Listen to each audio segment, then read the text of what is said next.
Hello students, आज अपन economics geography जो BA part third year का सब्जेक्ट है उसमें प्रमुख आर्थिक क्रियाएं, जिसमें कल अपन ने पढ़ा था कि प्रमुख आर्थिक क्रियाओं में प्राथमिक क्रिया, द्वितीयक क्रिया, तृतीयक क्रियाकलाप, चतुर्थ और पंचम यानी उमन 5 प्रकार की क्रियाकलाप करता है।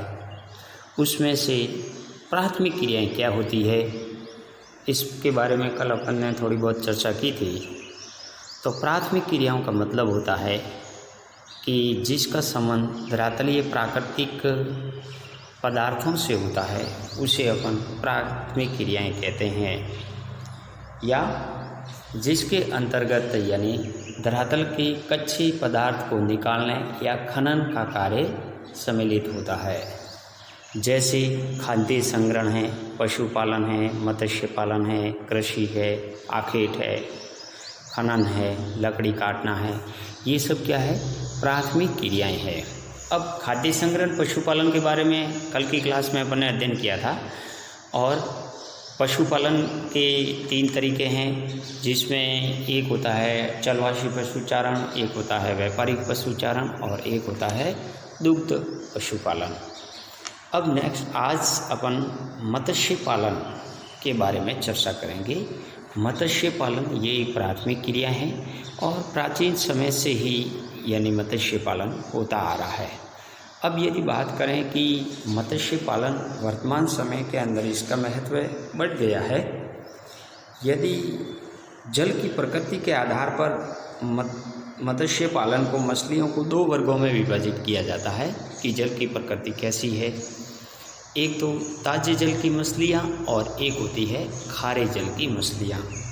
ताजे जल की जो मछलियाँ होती है उनमें नदियों, झीलों, तालाबों और जलाशयों से प्राप्त की जाती है, जबकि खारे जल की मछलियाँ समुद्रों और सागरों से प्राप्त की जाती है।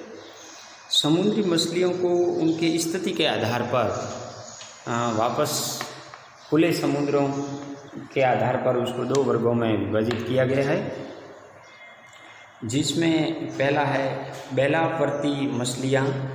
यानी जो बेलावर्ती मछलियाँ होती है ये मछलियाँ प्रकाश प्रिय होती है और इनके झुंड सतह के निकट ही पाए जाते हैं, जैसे ट्यूना, समान, पेलकार्ड या राइडाइन, मैकरेल, हेरिन आदि जो मछलियाँ होती है वो बेलावर्ती होती है। तो ये मछलियाँ जो बेलावर्ती है वो समुद्रों के यानी कि निकट ऊपर स्थल पर पाई जाती है और ये प्रकाश प्रिय होती है।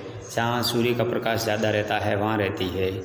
इसके अलावा ये यानी झुंड में रहती है। दूसरी जो खारे समुद्र में पकड़ी जाने वाली मछलियाँ हैं वो है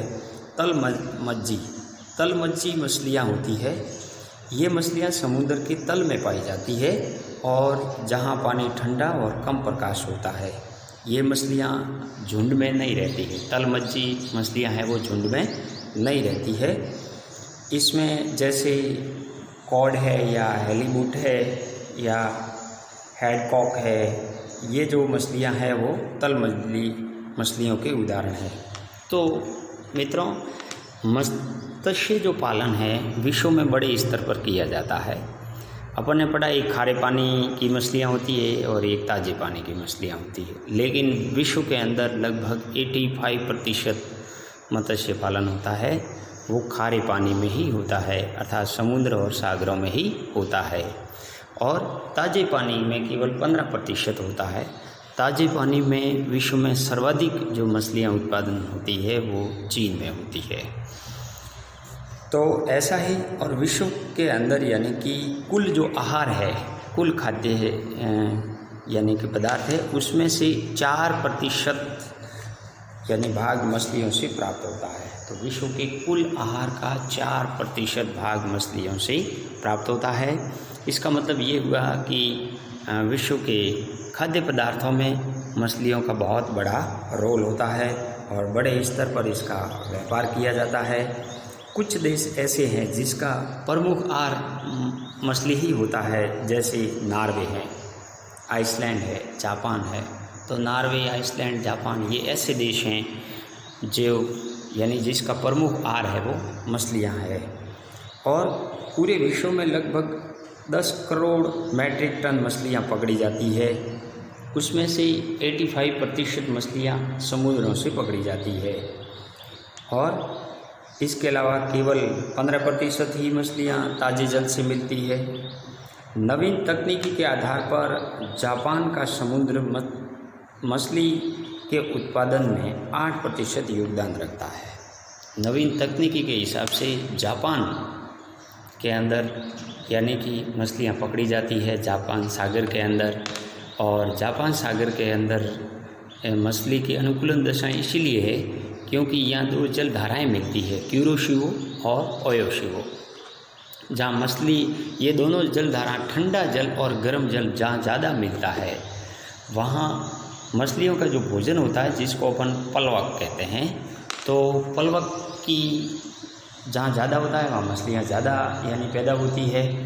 तो जहाँ जहाँ विश्व के अंदर यानी कुछ ऐसे मत्स्य बैंक है उसमें ठंडी समुद्रों के अंदर ठंडी जलधारा और गर्म जलधारा आपस में मिलती है जिससे पलवक ज़्यादा पैदा होते हैं। ये पलवक होते हैं मछलियों के लिए प्रमुख भोजन होते हैं और उन क्षेत्रों में मछलियाँ ज़्यादा पैदा होती है। या तो समुद्री जल का अफेलिंग होता है, जहाँ जलधाराएँ बहती है वहाँ अफेलिंग होता है, तो अफेलिंग के कारण यानी कि नीचे से जल ठंडा जल जब ऊपर आता है और ऊपर सूर्य के प्रकाश से गर्म जल होता है, दोनों जल आपस में मिलते हैं तो वहाँ पलवक ज़्यादा उत्पन्न होते हैं और जहाँ पलवक ज़्यादा होते हैं वहाँ मछलियाँ पैदा ज़्यादा होती है। तो ऐसा जो जापान है वहाँ पे जापान सागर में विश्व की 8% यानी कि मछली उत्पादन होती है। वहीं चीन सर्वाधिक 12.8% समुद्री मछली का उत्पादन करता है। चीन है वो सर्वाधिक मछली का उत्पादन करता है। चीन सागर और फिलिस्तीन तक ये मछलियों का उत्पादन होता है। इसके अलावा मछलियों में जैसे भारी भरकश मछलियां हैं, जैसे हेल मछली है, तो व्हेल मछली पकड़ने में, शिकार करने में जापान है वो विश्व प्रसिद्ध है और इसीलिए जापान को यानी कि व्हेल मछली का शिकार करने वाला देश कहा जाता है। स्वच्छ जल की बात करें तो सबसे ज़्यादा स्वच्छ जल में उत्पादन मछलियाँ चीन में होती है और जो स्वच्छ जल की मछलियों में चीन का योगदान 52.8% है। भारत में भी सालाना लगभग 30 मैट्रिक टन मत्स्य का उत्पादन होता है। उनमें से 12.3% स्वच्छ जल से होता है और बाकी है वो समुद्री जल से होता है। तो ऐसा बांग्लादेश है या इंडोनेशिया है, अन्य देश भी है जो मत्स्य का उत्पादन करता है। भारत विश्व की समुद्री मछली का 3% योगदान रखता है, यानी कि टोटल विश्व के में समुद्री मछलियों का जो उत्पादन होता है सर्वाधिक चीन में होता है, तो उसमें 3% योगदान भारत का है। अब मछली, ये तो थी मछलियों की दशाएं या कौन कहाँ किससे पाई जाती है, प्रकार कौन से हैं। अब यही बात आते हैं कि विश्व के अंदर मत्स्य पालन के जो क्षेत्र है वो कौन कौन से हैं, कहाँ सर्वाधिक मछलियाँ पाली जाती है। तो मित्रों, विश्व के मत्स्य पालन के 4 प्रमुख क्षेत्र हैं और कुछ अन्य क्षेत्र भी हैं। 4 प्रमुख क्षेत्रों में पहला है प्रशांत महासागर का उत्तरी पश्चिमी क्षेत्र। ये जो प्रशांत महासागर का उत्तरी पश्चिमी क्षेत्र है, इसमें मछलियाँ अधिक पाई जाती है। जैसे प्रशांत महासागर का उत्तरी पश्चिमी क्षेत्र उत्तरी बेरिंग सागर से लेकर के दक्षिणी फिलीपींस तक फैला हुआ है। यहाँ सर्वाधिक यानी कि मछलियाँ उत्पादक राष्ट्र है वो जापान है। ये जो उत्तर पश्चिम का क्षेत्र है, प्रशांत महासागर का उत्तर पश्चिम का क्षेत्र है, यहाँ पे मछलियों का उत्पादन ज़्यादा होता है। जैसे जापान है, जापान सागर के अंदर यहाँ क्यूरोशिवो और ओयोशिवो धाराएं मिलती है। ठंडे और गर्म जल की मत्स्य उत्पादन ज़्यादा होता है। चीन और फिलीपींस तक यहाँ पर फैला हुआ है। कौन सा क्षेत्र है? ये है यानी प्रशांत महासागर का उत्तरी पश्चिमी क्षेत्र जो फिलीपींस, चीन और जापान के आसपास, जापान सागर, यहाँ पे मछली का उत्पादन होता है। दूसरा जो क्षेत्र है कि अटलांटिक महासागर है, अटलांटिक महासागर का उत्तरी पश्चिमी क्षेत्र है। ये अटलांटिक महासागर है, इसका उत्तरी पश्चिमी यानी कि क्षेत्र है। उत्तरी पश्चिमी क्षेत्र के अंदर यहाँ से ये जो गल्फ स्ट्रीम की धारा है और इधर लेब्राडोर की धारा है, गल्फ स्ट्रीम की धारा और लेब्राडोर की धारा है, ये आपस में यानी कि यहाँ मिलती है तो यहाँ ग्रांड बैंक का निर्माण करती है। तो ग्रांड बैंक का निर्माण है वो स्कॉटनेशिया और न्यूफाउंडलैंड के पास में होता है, यानी अटलांटिक महासागर के उत्तरी पश्चिम का क्षेत्र में। ये क्षेत्र जो यूएसए का लॉन्ग द्वीप है वहाँ से लेकर न्यूफाउंडलैंड के बीच में फैला हुआ है। और इस क्षेत्र में महाद्वीपीय मग्न तट क्या है? चौड़ा है। तो महाद्वीपीय मग्न तट चौड़ा होने के कारण इस क्षेत्र में मछलियों का उत्पादन यानी कि अधिक होता है। और कई यानी कि इसमें मत्स्य बैंक है, जैसे प्रसिद्ध बैंक है ग्रांड बैंक है, जॉर्जेस बैंक है, सेंट पियरी बैंक है। ये सारे यूएस से संयुक्त राज्य अमेरिका का जो पूर्वी तट है और अटलांटिका का उत्तरी पश्चिमी तट है, जो जिसमें न्यूफाउंडलैंड के आसपास, लॉन्ग द्वीप के आसपास है, वो Grand Bank, George Bank, Saint Pierre Bank, यहाँ पे मत्स्य का उत्पन्न होता है। उसका कारण क्या है कि नीचे से जहाँ फ्लोरिडा है, फ्लोरिडा से मैक्सिको की खाड़ी से एक गर्म जलधारा बहती है जिसका नाम है गल्फ स्ट्रीम, और उधर यानी कि ग्रीनलैंड के आसपास से दक्षिण से होकर के एक लेब्राडोर ठंडी जलधारा आती है। ये दोनों न्यूफाउंडलैंड के आसपास यानी कि मिलती है, और जहाँ पे मछलियों के उत्पादन के लिए अनुकूलन दशाएं पैदा कर लेती है और वहाँ मछलियों का उत्पादन अधिक होता है। अधिकतम मछलियाँ हैं वो नोवा स्कॉटिया और न्यूफाउंडलैंड के तटीय क्षेत्रों में पकड़ी जाती है। यहाँ पे एक चेसापीक की खाड़ी है, चेसापीक खाड़ी ऑयस्टर, जो चेसापीक की खाड़ी ऑयस्टर है वो मछली पकड़ने के लिए दुनिया भर में प्रसिद्ध है। और दक्षिण में अधिकतम गर्म जल में भी यानी कि श्रम्प मछलियाँ महत्वपूर्ण है। इसके अलावा इस क्षेत्र में जो हैलिफैक्स, सेंट जॉन्स, बोस्टन और न्यूयॉर्क, जो हैलिफैक्स, सेंट जॉन और न्यूयॉर्क, ये जो है यहाँ पे न्यूयॉर्क है, हैलिफैक्स है, सेंट जॉन और बोस्टन, ये जो ऐसे ये न्यूयॉर्क है, न्यूयॉर्क, और यहाँ पे सेंट जॉन, बोस्टन, ऐसे बंदरगाह, हैलिफैक्स ऐसे बंदरगाह है जो मत्स्य बंदरगाह के नाम से प्रसिद्ध है। ये अटलांटिक महासागर के उत्तर पश्चिमी तट पर यानी कि स्थित है। तीसरा जो क्षेत्र है अटलांटिक महासागर का उत्तरी पूर्वी क्षेत्र, अटलांटिक महासागर का उत्तरी पूर्वी क्षेत्र। तो इस मत्स्य क्षेत्र का विस्तार आर्कटिक वृत्त के उत्तर से यूरोपीय तट के साथ साथ दक्षिण भूमध्य सागर तक यानी कि फैला हुआ है। और यहाँ उत्तरी सागर में डागर बैंक महत्वपूर्ण मत्स्य उत्पादन क्षेत्र है।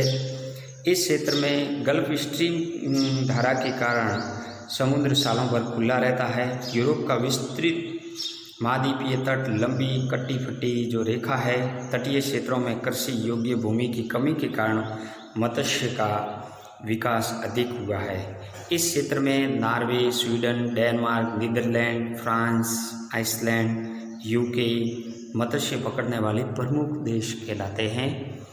और यहाँ पे कॉड और हेरिंग नाम की मछलियाँ ज़्यादा पकड़ी जाती है। नॉर्वे इस क्षेत्र का सबसे प्रमुख मछली पकड़ने वाला देश है। प्रमुख रूप से कॉड और हेरिंग मछलियाँ नॉर्वे में पकड़ी जाती है। तो ये जो एरिया है अटलांटिक महासागर का, यहाँ से लेकर यहाँ तक ये भूमध्य सागर है, वहाँ तक फैला हुआ है। ये नॉर्वे उत्तरी सागर, यहाँ पे बैंक पड़ता है डागर बैंक है। और इसके बाद में फ्रांस, स्पेन, पुर्तगाल, Denmark, Norway, UK, United Kingdom, ये ऐसे देश हैं जहाँ पे सबसे ज़्यादा यानी कि मछलियाँ पकड़ी जाती है। क्योंकि एक तो ये पूरा तक है वो यानी कि कटा फटा है, और इसके बाद में यहाँ जो गल्फ स्ट्रीम की धारा की वजह से सालों भर बंदरगाह खुला रहता है, जिसकी वजह से इस अटलांटिक महासागर के उत्तर पश्चिमी उत्तर पूर्वी क्षेत्र में भी मछलियाँ अधिक पकड़ी जाती है, जिसमें नॉर्वे ऐसा देश है जो सबसे ज़्यादा मछली उत्पादन करता है।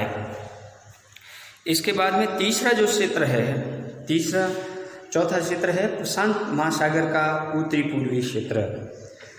तो प्रशांत महासागर का उत्तरी पूर्वी क्षेत्र है, इस क्षेत्र का विस्तार अलास्का से लेकर कैलिफोर्निया तट के साथ साथ हुआ है। अलास्का से लेकर कैलिफोर्निया तट के साथ साथ हुआ है, और इस क्षेत्र में स्थित कैलिफोर्निया जो मछलियाँ यानी कि मछलियों को डिब्बे बंद उद्योग के कारण प्रसिद्ध है, जिसमें अपन बात करेंगे संयुक्त राज्य अमेरिका जो डिब्बाबंद मछलियों का सबसे बड़ा उत्पादक कहलाता है। उसके बाद जापान का स्थान आता है। अंटार्कटिक के जल से हेल और सील मछली का उत्पादन बड़े पैमाने पर इस क्षेत्र में किया जाता है। जापान व्हेल मछली उत्पादन का सबसे बड़ा देश है, और इसके बाद नॉर्वे, रूस और ब्रिटेन में भी व्हेल मछली पकड़ी जाती है। इसके अलावा कुछ अन्य भी यानी कि क्षेत्र हैं। तो प्रशांत महासागर का जो उत्तरी पूर्वी का क्षेत्र है, यहाँ से ये बेरिंग सागर है, बेरिंग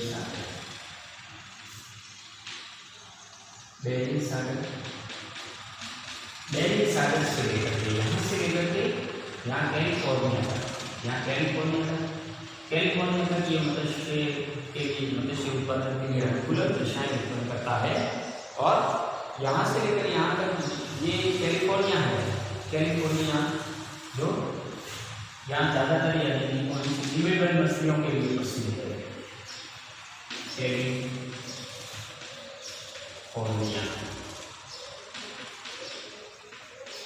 डिब्बेबंद यानी कि मछलियों के लिए ज़्यादा प्रसिद्ध है। या सिएटल यानी कि जो बंदरगाह है वो भी सैन फ्रांसिस्को, ये जो बंदरगाह है इसके तट पर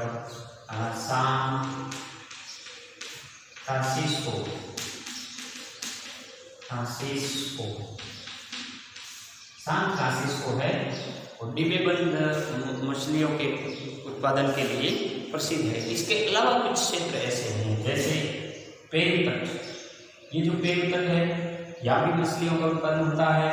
ब्राजील का तटवर्तीय क्षेत्र है, अर्जेंटीना ब्राजील का तटवर्ती, यहाँ भी मत्स्य का उत्पादन होता है।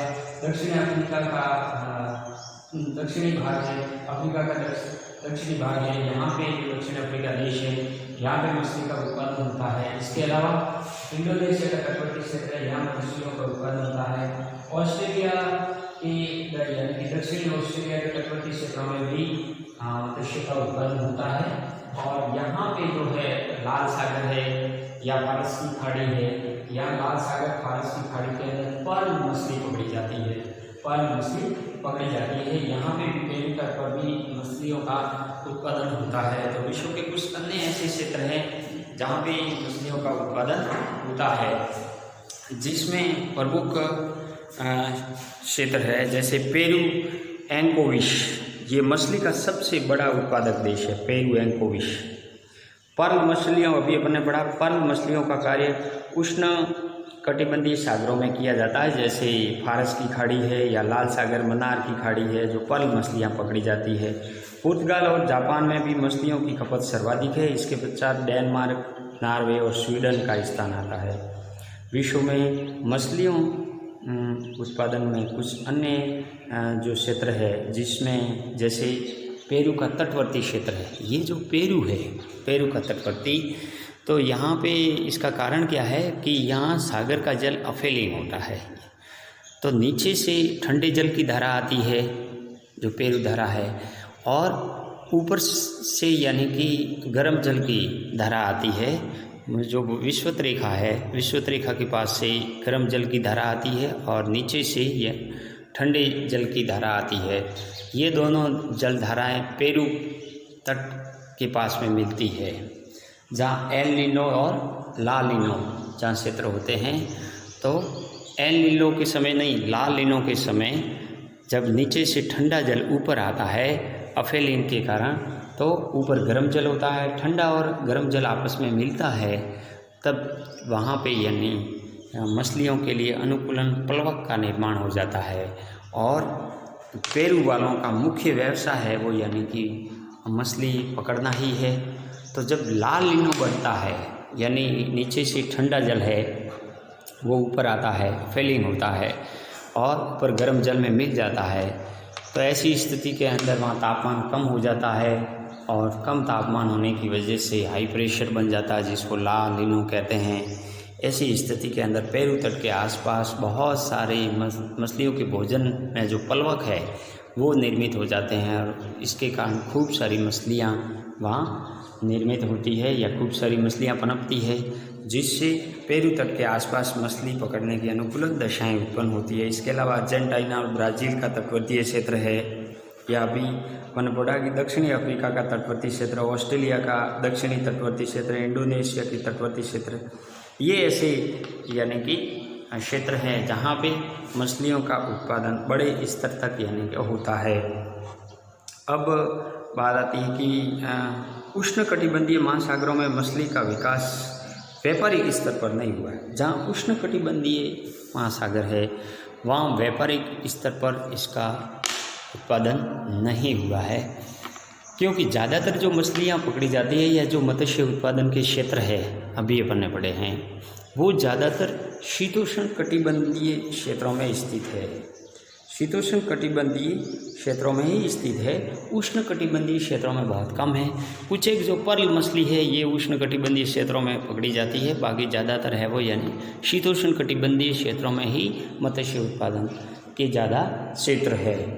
अब उष्ण कटिबंधीय महासागरों के अंदर मत्स्य उद्योग का विकास क्यों नहीं हुआ है, इसका अगर रीजन ये है कि एक तो वहाँ सिसले सागर है और मत्स्य बैंक का अभाव है। जैसे शीतोष्ण कटिबंधीय क्षेत्रों में ग्रांड बैंक है, डागर बैंक है, चार्ज बैंक है, ये इतनी सारी बैंकें हैं, लेकिन वहाँ एक तो मत्स्य बैंक का अभाव है। एक क्या है कि उष्ण कटिबंधीय क्षेत्रों के अंदर समुद्र का पानी ज़्यादा गर्म रहता है, इसीलिए वहाँ प्लवक का निर्माण नहीं हो पाता है। और संरचनात्मक सुविधाएं हैं और भी, जैसे परिवहन की है, रेफ्रिजरेटर है, इसका भी अभाव रहता है। तो मत्स्य उद्योग के लिए क्या है कि रेफ्रिजरेटर होना बहुत ज़रूरी है, परिवहन है, जल परिवहन की सुविधाएं, बंदरगाह ये होना बहुत ज़रूरी है। जैसे अपन बात करते हैं संयुक्त राज्य अमेरिका की, तो संयुक्त राज्य अमेरिका एक ऐसा देश है जिसका जो ये उत्तर पश्चिम का तटवर्तीय क्षेत्र है ये ज़्यादातर डिब्बाबंद मांस के लिए जाना जाता है। तो मछलियों का डिब्बाबंद मांस का बड़े स्तर तक निर्यात किया जाता है और सैन फ्रांसिस्को ऐसा बंदरगाह है जहाँ से डिब्बाबंद मछली मांस उत्पादन के लिए जाना जाता है। तो ऐसे ही यूएसए के बाद में जापान है, वहाँ भी बड़े स्तर पर मछली उद्योग पनप रहा है या मछली उद्योग का बड़े स्तर पर व्यापार होता है। तो कुछ देश ऐसे हैं, अर्जेंटीना या ब्राज़ील है, इसमें भी होता है। तो वहाँ एक तो क्या है कि शीतोष्ण कटिबंधीय की वजह से वहाँ समुद्र का सतही का जल है वो ज़्यादा गर्म नहीं रहता है और ठंडा और गर्म जल मिलता रहता है। नीचे से अफेलिंग के कारण ठंडा जल आता है, ऊपर का मीडियम गर्म जल है वो आपस में मिलता है, जिससे मछलियों के भोजन के रूप में जो प्लवक है वो ज़्यादा यानी कि विकसित हो जाते हैं और वहाँ मछलियाँ ज़्यादा पनपती है। तो वर्तमान समय के अंदर ये इन उद्योग का विस्तार होता जा रहा है। अपन भारत की बात करें तो भारत में भी दक्षिण भारत में मत्स्य उद्योग का विस्तार अधिक हुआ है और दक्षिण भारत के बंदरगाह और तटवर्ती क्षेत्रों में भी मत्स्य उद्योग ज़्यादा पनप रहा है। जैसे केरल है, तमिलनाडु है, आंध्र प्रदेश है, कर्नाटक है, ये ऐसे राज्य हैं जहाँ मत्स्य उद्योग का विकास अधिक हुआ है। तो इसी वजह से वहाँ मत्स्यों का विकास हुआ है। लेकिन फिर भी सबसे ज़्यादा मछलियाँ हैं वो चीन, जापान, संयुक्त राज्य अमेरिका, नार्वे एक ऐसा देश है जिसका प्रमुख खाद्य आहार है वो भी मछलियाँ हैं। और इसी वजह से ये ज़्यादातर निर्यात भी कर देते हैं। नार्वे हैं, स्वीडन है, ये ऐसे छोटे छोटे देश हैं जो ठंडे प्रदेशों में स्थित है और इन क्षेत्रों में आहार के रूप में मछलियों का प्रयोग अधिक किया जाता है।